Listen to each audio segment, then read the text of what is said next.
This video is sponsored by Noah, an audio app for listening to articles from the world's leading financial publications. Click the link in the description below to claim 7 days of free access, plus 37% off an annual subscription. In the world of finance, we are often quick to forget the tragedies of the past, yet valuable lessons are to be had by exploring their causes and effects.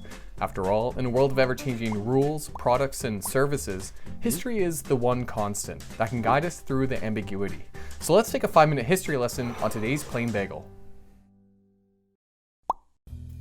It's the old year of 1711, and Great Britain's broke. Thanks to a long-running war against Spain and the French, naturally, they're up to their ears in debt. With the book being so disorganized that Robert Harley, the Chancellor of the Exchequer, actually has to run an investigation just to find out how much money is owed. The answer? £9 million, we think. It's quite the sum, and because Harley's a Tory and the Bank of England is a Whig, a loan to help out doesn't seem likely. Politics, am I right? But that's where the hero of our story comes in, Mr. John Blunt, hilariously the secretary of the Hull Sword Blade Company. Blunt's made a fortune from this nifty little thing called insider trading, and Harley decides he's just the guy to help out. So together, the two devise a scheme to tackle the government's burgeoning debt pile. First, they create a company. Then, they get that company to take on all £9 million of the government's debt in exchange for an annual 6% payment. Finally, they get all the creditors to forfeit their owed money in exchange for shares of the company to get the 6% as a dividend. Bada bing, bada boom, the debt's now consolidated, comes with a lower payment, and, best of all, never needs to be paid back. But wouldn't that be a ripoff for the lenders? Good point.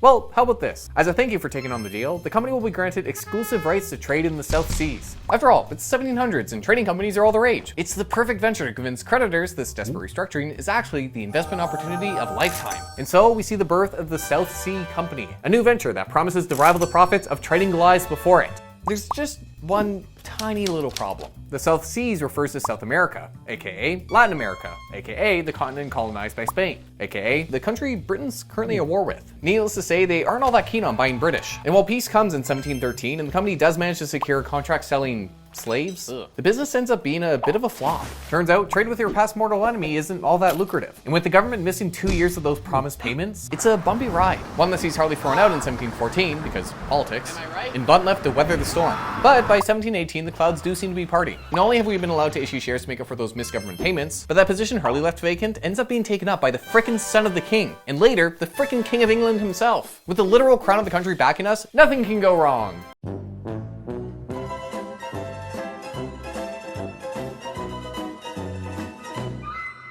By late 1718, with Spain seizing company assets, our exciting trading venture is looking done like dinner. But Blunt's not about to let something like war sink his aspirations. Quite the contrary. He wants to make this festering turd even bigger. Because while the South Sea Company stock hasn't really done anything, over yonder in France, a business called the Mississippi Company is seeing its share skyrocket, thanks to a guy named John Law, a Scotsman who's on the run from the law for killing a guy in a duel. He's making pretty tall claims about the money to be made in Louisiana. And thanks in part to his invention of paper money, he's helped coin a new term, millionaire. Not one to be outdone by another ironically named John, Blunt convinces the government to send over even more debt so he can issue even more shares. Then, in 1719, everything changed when the Jacobites attacked. No, seriously, there's a brief uprising by some exiled Englishmen trying to put this guy on the throne. And people get so excited about their swift defeat and the rumors spread by Blunt's company that this guy had been captured, that the South Sea Company stock actually rises to £114. And that's when Blunt has an epiphany. With a higher stock price, the shares we're swapping for government debt aren't all needed anymore, and the company can sell the excess for a profit. Meaning that so long as the stock price is rising and we're able to issue shares, we will make money. Better yet, the government just so happens to have £31 million more of debt ripe for a share swap. What?